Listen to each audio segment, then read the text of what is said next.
Salut les amis, on est parti aujourd'hui pour le 1322e épisode de l'After Zap Image. On va débuter avec le programme de la soirée puisque c'est une soirée de finale de Coupe d'Europe ce soir. Les Rangers qui vont affronter l'Eintracht Francfort évidemment. C'est la finale de l'Europa League, elle se déroulera ce soir du côté de Séville. Qui va donc officiellement succéder à Villarreal? Eh bien on le saura ce soir avec deux équipes que l'on n'attendait pas vraiment à ce stade de la compétition et qui ont été très surprenantes sur ces phases à élimination directe. Donc ça s'annonce tout de même être une finale assez sympa à suivre. Regardez tout de même ce qui s'est passé en l'espace de 10 ans pour les Glasgow Rangers.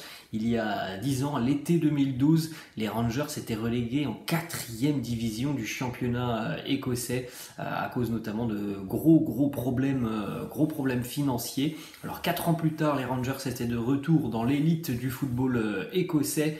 5 ans plus tard, les Rangers étaient de retour en Coupe d'Europe et puis il y a un an, c'était le titre de champion d'Écosse et cette fois-ci, c'est une finale de Coupe d'Europe.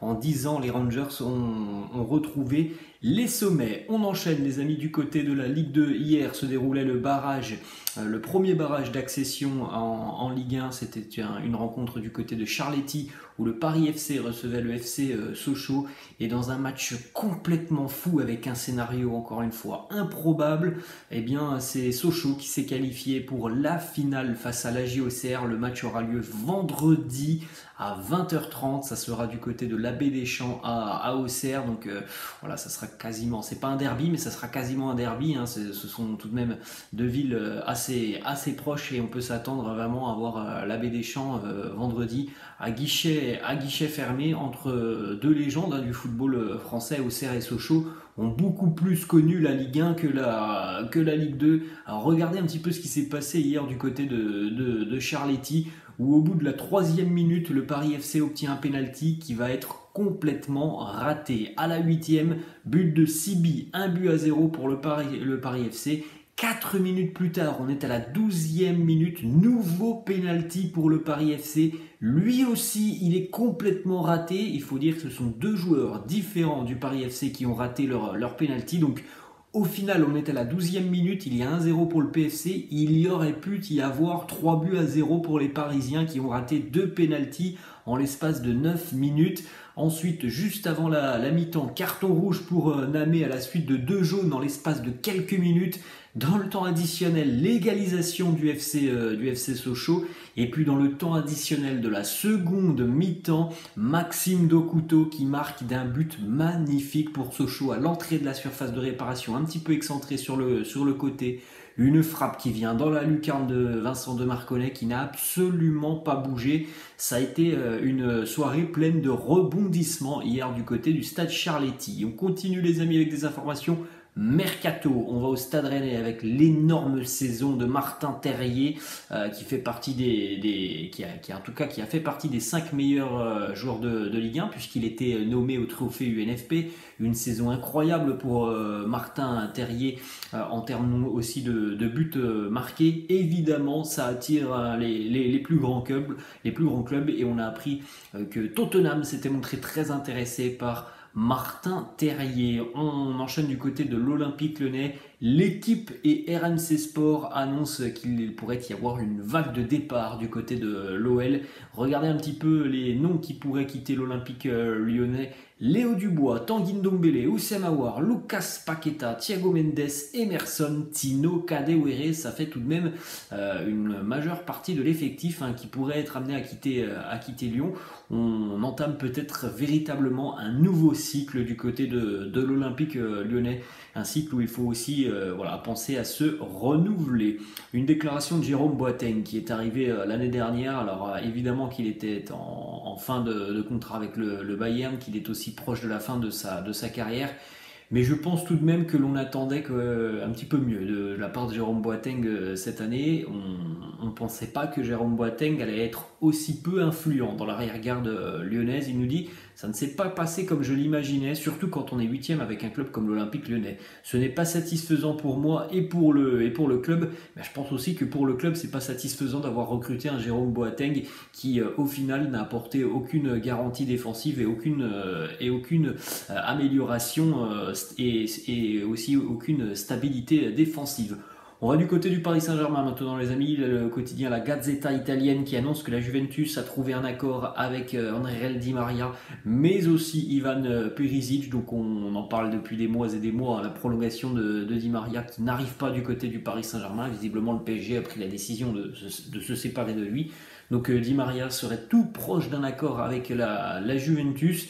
Et autre information qui est sortie hier d'après le quotidien Le Parisien, suite au contexte notamment que l'on voit depuis quelques matchs au Parc des Princes, avec notamment la grève des chants des supporters du Paris Saint-Germain, et bien le club s'est posé la question d'un hommage ce samedi pour André Di Maria, mais dans le doute, le club devrait s'abstenir. Alors j'espère tout de même que cette information n'est pas vrai, parce que ça serait quand même honteux de la part du Paris Saint-Germain de ne pas rendre hommage à André Di Maria qui est au club depuis 7 ans maintenant, qui a beaucoup apporté au Paris Saint-Germain. Ça serait véritablement honteux de la part du PSG de ne pas rendre hommage à André Di Maria ce week-end face à Metz. Regardez le bilan de Di Maria du côté du Paris Saint-Germain cette saison.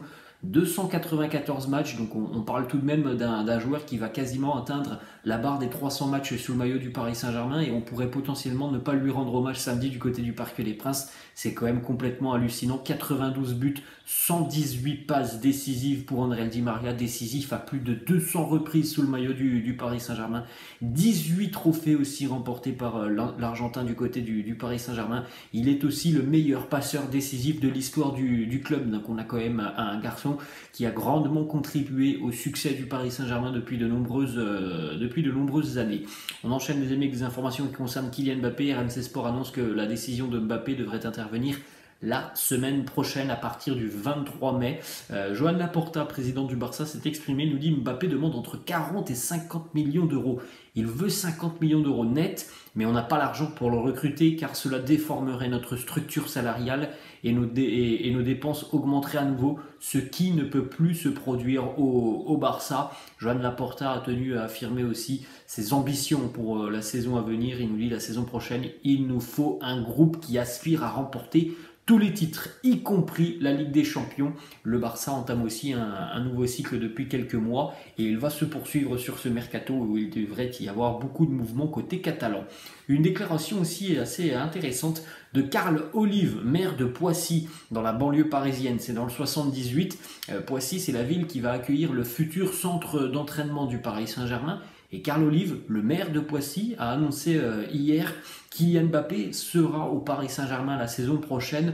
On en reparlera. Voilà les mots du maire de la ville de Poissy. On enchaîne les amis avec la une du quotidien. L'équipe qui titre l'envol enfin avec cette photo et cette une de Lionel Messi qui visiblement se sent de mieux en mieux du côté de Paris et qui se dit prêt à relever tous les défis avec le Paris Saint-Germain sur la saison prochaine.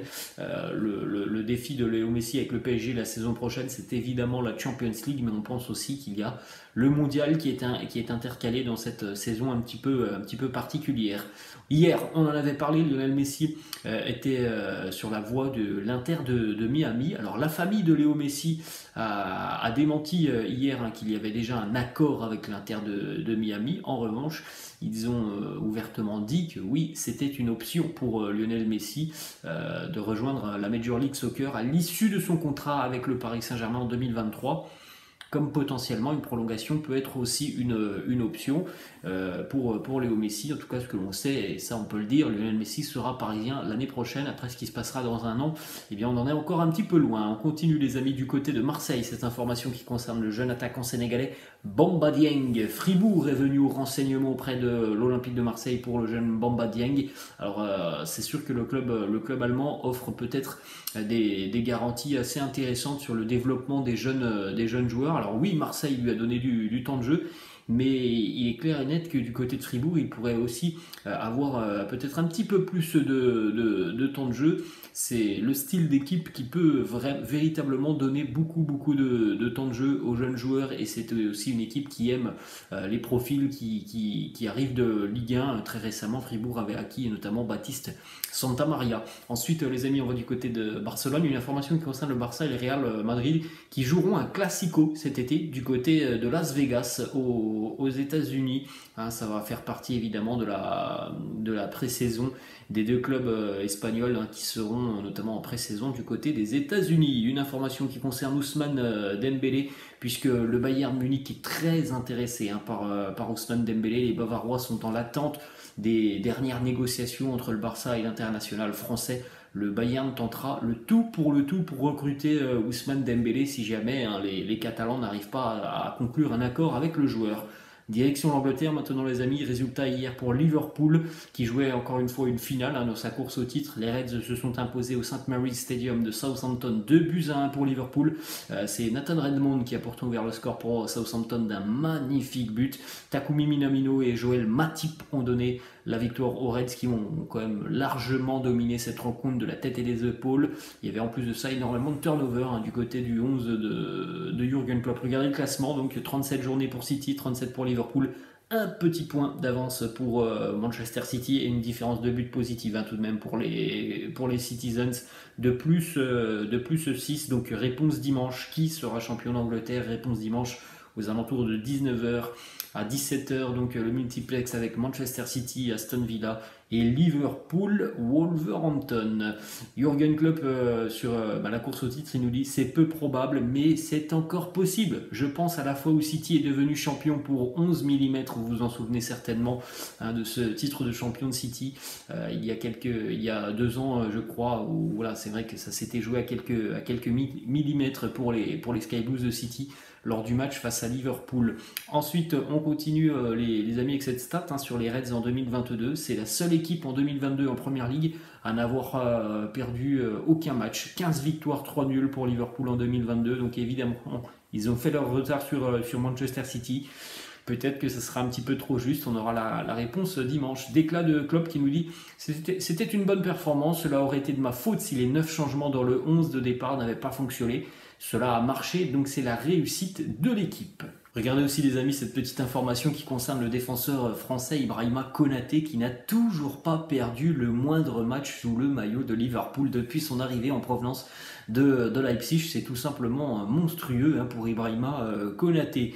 Les stats aussi incroyables de Takumi Minamino lorsqu'il est utilisé avec Liverpool cette saison, c'est Mister 100%. 11 tirs cadrés, 11 buts pour Minamino avec les Reds cette saison. Stat monstrueuse, c'est un 100% pour lui dès lors qu'une frappe de Minamino est cadrée. Elle termine au fond des filets. Jordan Henderson qui nous dit « Je vais sûrement passer un petit coup de fil à Steven Gerrard en espérant qu'il puisse nous faire une faveur. » Steven Gerrard, entraîneur de Villa, légende de Liverpool, qui se déplacera donc du côté de l'Etihad dimanche. Autre déclat de Jordan Henderson qui lui dit « Je ne regarde pas les matchs de Manchester City. Certains des gars du groupe le font.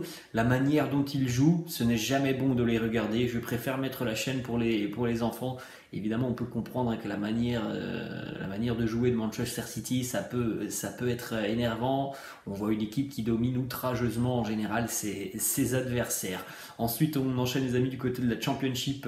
Hier, Nottingham Forest est en finale des playoffs. Victoire hier au penalty 3-2 face à Sheffield United. Alors au match aller, Forest s'est imposé 2-1 à Sheffield. Hier, c'est Sheffield qui s'est imposé 2-1 au City Ground de Nottingham. Victoire au penalty, donc 3-2 pour Nottingham.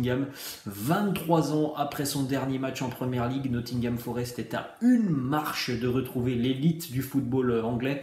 Pour rappel, les amis, c'est un club historique du football anglais. Nottingham Forest a remporté 2 Ligues des Champions. C'est plus tout simplement que tous les clubs français réunis. Bien, Nottingham Forest en a remporté 2 tout de même.